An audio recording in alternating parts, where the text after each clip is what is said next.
The Turkish league dropped a bombshell. José Mourinho, the special one, has just been sacked by Fenerbahce. Taking into account that the Turkish league is a league that many consider to be the go-to league for most players and coaches just prior to retirement, this has made many to start asking the question, is Mourinho still a mastermind in football, or has football simply passed Mourinho by? Today, my co-host has taken in sick, so I will be going solo. I will be breaking down for you how José Mourinho, prior to 2010, who was one of the most sought-after coaches in worldwide club football, has now become a coach that is being rejected by a league that is not even considered to be one of the top 5 leagues in the world. We will also run you through what Mourinho's legacy is like, his coaching style, what makes him click, and why all of a sudden he is no longer winning. And what does the future hold for José Mourinho, if there is a future for José Mourinho?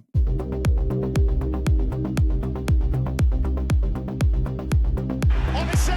Oh, what a goal! Sunday Oliseh! In June 2024, Fenerbahce signed on José Mourinho. They signed him on as a manager to try to help them stop the bleeding, because it had been 11 years that Fenerbahce had not been crowned champions of Turkey. And this current president of Fenerbahce did everything possible, because at the moment he is the longest serving Fenerbahce president not to be crowned champions of Turkey. So you can imagine all the efforts put in to try to attract Mourinho into Fenerbahce. When Mourinho arrived at the unveiling to the fans went crazy. They were so loud and so passionate that even Mourinho became infected. And Mourinho bought into this and made it clear to them that he was now one of them. Their pain was now his pain. He was going to stop the rot and bring back glory to Fenerbahce. Fast forward to 13 months after, and Fenerbahce has just been eliminated by Benfica, meaning no Champions League football for Fenerbahce this year. After a season that has been plagued by so much scandals with Mourinho and the fans and the officials, and even to a point whereby a 50,000 packed stadium at Fenerbahce was only being visited by 10,000 packed fans to watch a game, as the fans were no longer satisfied with the quality of the game that Mourinho's Fenerbahce was putting up. Mourinho was sacked. It would be unfair to Mourinho not to go through the scandals that plagued him when he was at Fenerbahce. There was the laptop scandal. The laptop scandal was a scandal that involved a goal disallowed to Mourinho's team, and Mourinho felt it was a legitimate goal, that he had been robbed. He paused a laptop from one of his assistant coaches at a point that showed that the goal was a goal. And then he took it and placed this laptop with the post position in front of the camera that was beaming the game live to people at home. And eventually he was sanctioned for this. Another scandal that struck Mourinho was the one that involved him and the manager of Galatasaray. When Galatasaray and Fenerbahce squared up for the cup game that eventually saw Fenerbahce being eliminated by Galatasaray, Mourinho physically attacked the manager of Galatasaray by poking him on the nose. And obviously, the Galatasaray manager went on a Neymar-like display, falling on the ground and rolling to the point it went viral on TikTok. And Mourinho was also sanctioned for this. Now, the biggest scandal was the WhatsApp scandal. A message that was shared between the members of the disciplinary committee of the Football Association of Turkey was leaked to the public. In this message, the head had clearly stated they were going to do everything possible to get rid of Mourinho, that they had given him so much leeway. Need I say, the full board resigned after this. To understand Mourinho's situation, it is very important to look back at Mourinho's legacy. In 2004, the world discovered a young, charismatic, and arrogant manager who became champions of Europe. He won the Champions League with FC Porto with relatively unknown players, beating along the way to becoming champions Real Madrid, Manchester United, and the then informed team AS Monaco in the finals to become crowned champions of Europe. But then again, this is where it gets interesting. Mourinho was already a top coach before 2004. Mourinho in 2003 had already won the UEFA Cup with Porto. He did not only win the UEFA Cup. He also was crowned champions of Porto. So in 2 years of coaching Porto, Mourinho amassed 6 titles. This was unprecedented at the time. Abramovich, who had just bought Chelsea, looking for success and needed to stop the domination of Manchester United in the Premier League, brought in José Mourinho. From the onset, Mourinho made it very clear to the world. He was not just one from the bottle, in his words, but he was the special one, that he had abilities to make Chelsea great. And boy, did he do it. He dominated the Premier League. In 3 years at Chelsea, Mourinho won 5 major titles. The only thing that eluded him that he really wanted was the Champions League. Eventually, one would need to ask, how did he do it? Mourinho brought in players. He spent over 160 million euros buying players. This is the advantage you have when the pockets of the owner are very deep.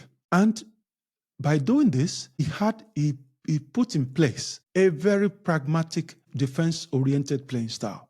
Mourinho's style is built all around looking for loopholes in the weaknesses of the opposition, taking into account the strengths of the opposition, setting up his team to neutralize the strengths of the opposition, and by ball possession, quickly go into a blistering transition to exploit the weaknesses of the opposition, to hurt you at places where the team has weaker players. And he does it so meticulously that at the end of the day, you will find yourself having more ball possession, but you will lose to Mourinho.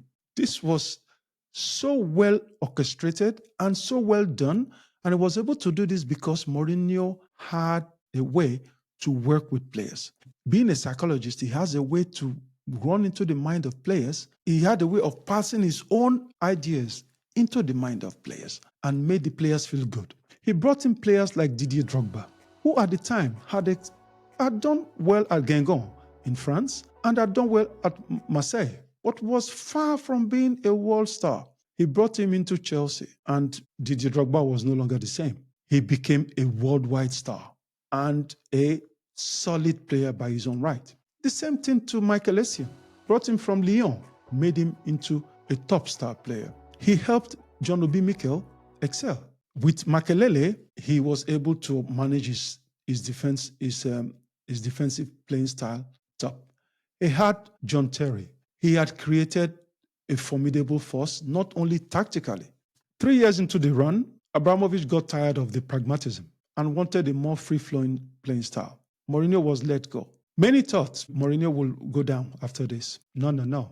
Mourinho was signed up at Inter Milan, a team that was rebuilding. He was given the resources to recruit quality players. A player that was unwanted, that was now surplus to requirements in Barcelona of Pep Guardiola in Samuel Eto'o, was now offered to Mourinho, whom he took. He took Samuel Eto'o and was able to convince Samuel Eto'o to play for the team like he normally does, but even more defensively. What followed was unprecedented. Not only did Mourinho dominate the Italian league, Mourinho won the treble, the league, the cup, and European Champions League.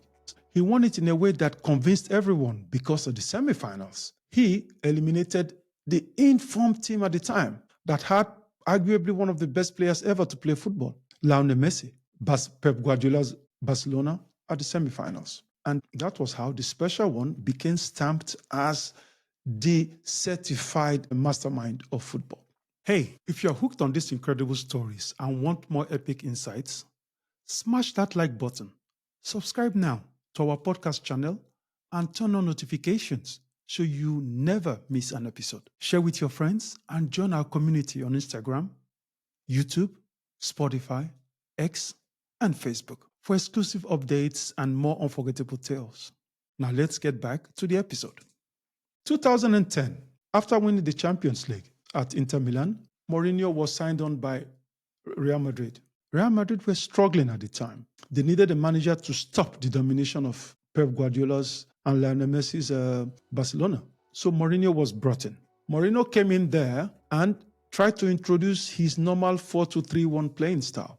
And that meant they had to be very pragmatic and defensively conscious and hurt the opposition in opposition. But there was just one problem. The Spanish culture does not accept this. In Spain, it is not enough to just win games. You have to do it beautifully by having ball possession. And that is not the strong point of José Mourinho. In the years he stayed at Real Madrid, he was able to win the title once, was not able to win the Champions League, and was not able to stop the domination of Lionel Messi-led Barcelona. Mourinho fell out with players. And for the first time, a Mourinho that we were used to always fighting on behalf of the players in the press was now seen attacking players in the press. One of his favorite victims was Benzema at the time. Eventually, he even criticized one of the greatest players ever to play football in public, Cristiano Ronaldo. This was unacceptable. These top players eventually had to act. Mourinho lost the dressing room and he was let go from Real Madrid. In 2015, Mourinho bounced back as he returned to Chelsea. Mourinho won again the Premier League with Chelsea. After that, things went downwards again, and he had a falling out with players. Whereas in his first passage at Chelsea, Mourinho's strongest point was that he had the players on his side. This time around, he lost the players again, and he was let go for the second time, until date, a final time, from Chelsea by Abramovich. This time he lost the fans as he was booed by the fans before he left. And this hurt Mourinho. Mourinho tried to come back, and we saw Mourinho go to Manchester United, where he won a silent treble because he won the European Cup, he won the Challenge Cup, and he won the League Cup in the year there. But he could not win the title. So to a large extent, one can consider it to be a success for Mourinho there. But the last league title for Mourinho to win till date was the 2015 league title he won at Chelsea. In 2022, 3 years ago, Mourinho became the first manager to win the newly constituted Conference League in Europe with AS Roma. So he still has it to a certain extent, but maybe not enough to be the dominating special one. The question now is, what is left after this sacking at Fenerbahce for Mourinho? Will Mourinho come back again, find a way to rebrand himself and become the dominating force he was by 2010? I don't see Mourinho becoming again, ever, the dominating force that he was once at 2010. Football has moved on. Football has now become possession-oriented. Fans now have bought into this playing style that there has to be some spectacle. It is no longer enough to just win. The fans also now want to be entertained. The players now have bought into the style of ball possession. The goalkeepers now have to be part of the team playing the ball. And these are playing styles that are filled with so much risk. And for a manager that is very, very pragmatic, excels being pragmatic, this is totally the opposite of what his philosophy is. This is why I feel for Mourinho, it is going to be near impossible to be able to be what he used to be by 2010.